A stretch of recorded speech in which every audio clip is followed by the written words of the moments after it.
Assalamualaikum warahmatullahi wabarakatuh. Selamat pagi, salam sejahtera untuk kita semua. Jadi suasana kapanpun kita selalu mengatakan selamat pagi agar aroma eh, pagi masih terbawa semangat sampai saat ini, Bapak Ibu sekalian. Saya pada kesempatan ini membawakan suatu materi ya, atau mata pembelajaran tentang pemantapan mutu internal ya Bapak Ibu. Mungkin ada yang sudah pernah dengar tentang pemantapan mutu internal Bapak Ibu sekalian? Ya, siapa? Oh ya, baik. Bu Mardiana ya sudah pernah ya. Tapi sudah dilakukan belum Bu? Oh ya, oke, belum, tidak ada masalah. Oke. Tapi nanti setelah pelatihannya harus bisa melaksanakan karena pemantapan mutu internal adalah salah satu kendali mutu suatu kegiatan dalam pemeriksaan COVID-19 ini. Baik Bapak Ibu sekalian, ada pepatah mengatakan tak kenal maka tak sayang. Nama saya Asep Sabolakna, saya kebetulan adalah sebagai Widya Iswara Madya di UPT Pelatihan Kesehatan Kalimantan Barat. Kemudian ada kontak person saya, baik nomor telepon atau HP maupun email. Baik Bapak Ibu sekalian, jadi tadi juga saya dengar dari Bu Mardiana, pernah dengar yang lain juga pernah dengar, ada yang sudah melaksanakan, ada yang belum. Adapun tujuan dari pelatihan kita ini adalah baik secara umum maupun secara khusus. Tentunya secara umum Bapak Ibu sekalian nanti memahami tentang kendali mutu ya, sesuai dengan tema pelatihan kita ini ya. Kemudian untuk secara khususnya Bapak Ibu dapat melaksanakan tentang pemantapan mutu internal itu sendiri ya. Karena pemantapan mutu internal adalah salah satu tool untuk kendali mutu itu sendiri.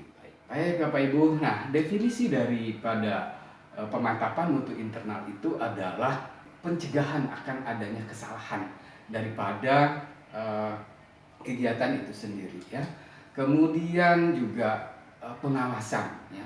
Jadi pengawasan dari sistem manajemen intern ya. Kemudian setelah ada pengawasan, jika ada ketemukan kesalahan cepat diselesaikan dan perbaikan terus menerus. Nah kemudian hal ini tentu akan membantu meningkatkan suatu kualitas pemeriksaan nantinya, karena ini berhubungan nanti dengan pemeriksaan laboratorium COVID-19 Bapak Ibu sekalian. Kemudian adapun tujuan dari quality control atau internal quality control atau PQI itu sendiri, pertama adalah tentang perbaikan metode ya, perbaikan metode bila ada yang bisa dibetulkan atau ditingkatkan.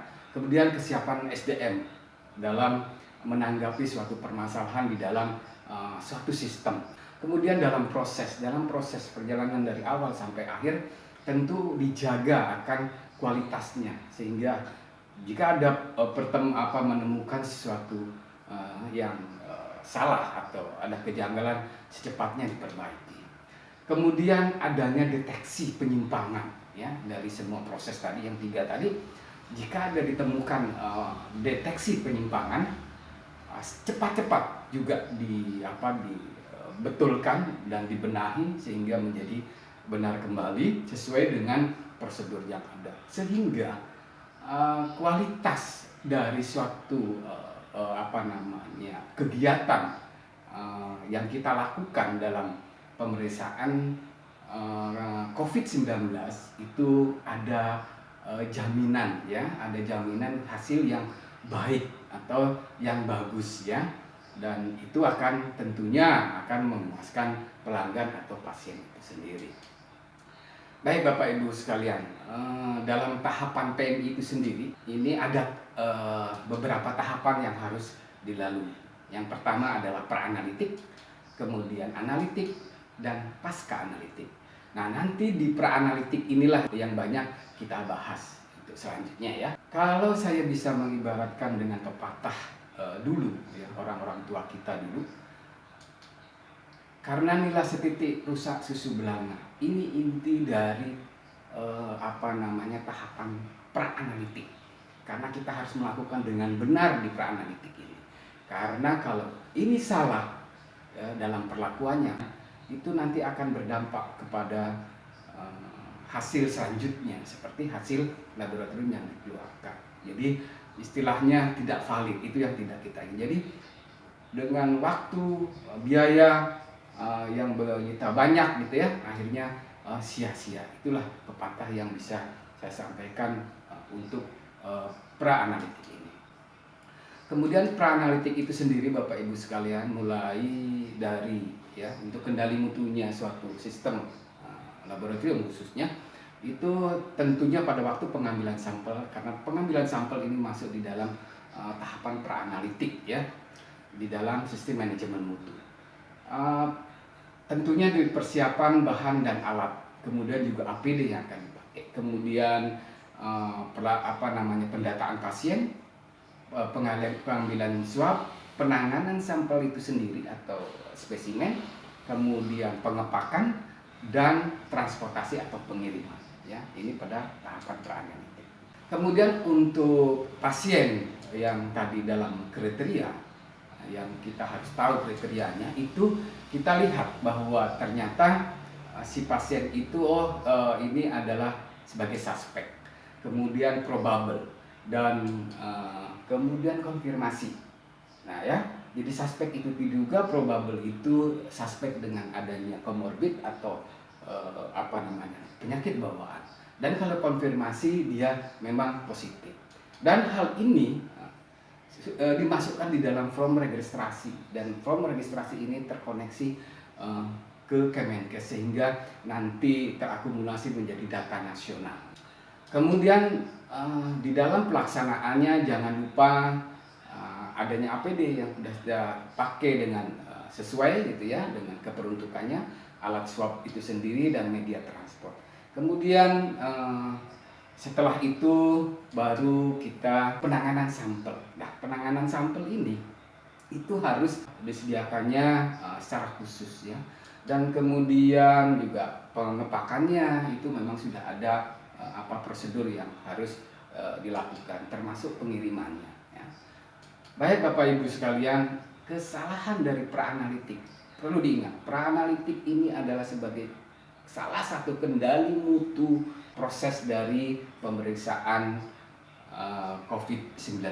Kesalahan apa saja yang bisa terjadi? Persiapan pasien yang tidak benar, kemudian pengumpulan sampel yang tidak benar, salah memilih tabung atau penampung, ya, kesalahan penyimpanan spesimen, ya, sehingga dalam sampel itu misalnya dibiarkan terlalu lama atau juga pada suhu yang tidak sesuai diperuntukannya, gitu ya. Jadi Bapak Ibu sekalian, jadi untuk melengkapi apa yang saya sampaikan tadi, kiranya kita bisa sama-sama menyaksikan tentang prosedur pengambilan nasofaring dan orofaring. Mari kita saksikan sama-sama. Nah, ini adalah persiapan bahan alat dan APD ya Bapak Ibu, cuma tidak disebutkan secara kalimat. Tapi ini fokusnya adalah pada pengambilan swabnya Bapak Ibu sekalian. Penderita dipersilahkan duduk. Jika anak-anak dapat dipangku. Jelaskan pada pasien tentang prosedur yang akan dikerjakan. Tengadahkan posisi kepala dengan sedikit perlakuan pasien. Siapkan kapas Aktifas ya. Masukkan ke dalam lubang hidung melalui dasar hidung sampai ke nasofaring. Dan ini memerlukan keahlian tersendiri. Jarak dari hidung ke telinga dapat menjadi panduan seberapa jauh kita memasukkan kapas lidi. Putar kapas lidi secara perlahan di nasofaring. Pastikan tidak ada obstruksi dan jangan memaksa apabila dirasa ada sumbatan.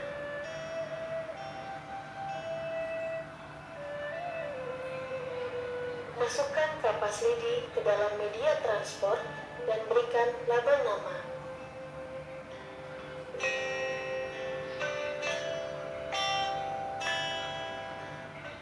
Penderita diminta ini untuk swab tenggorok.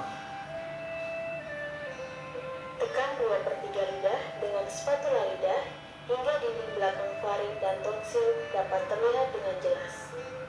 Masukkan kapas lidi steril. Lakukan swab di daerah dinding belakang faring dan tonsil.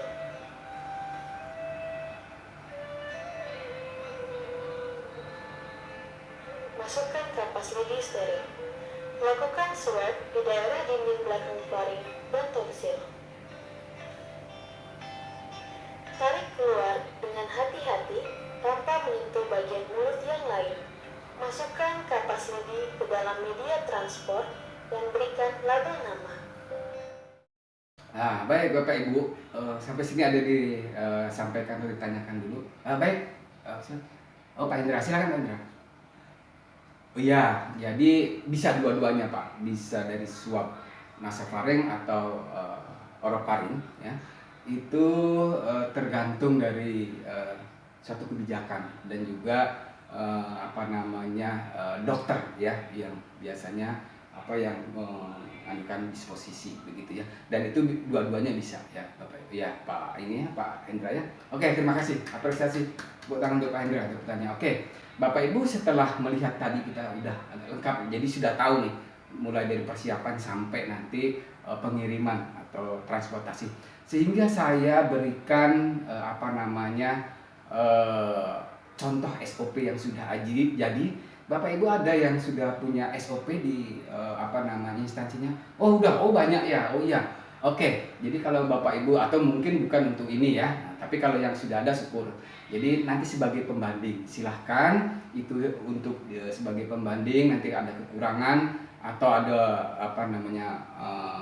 perlu diperbaiki, silahkan menjadi suatu acuan. Baik Bapak Ibu sekalian, jadi Bapak Ibu tadi sudah memperhatikan dari awal sampai akhir. Jadi bisa diambil benang merahnya atau kesimpulan dari ini. Siapa yang bisa bantu saya untuk ini?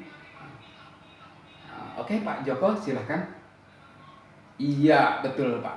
Pencegahan kesalahan pada pengambilan sampel atau pada awal ya. Baik, siapa lagi?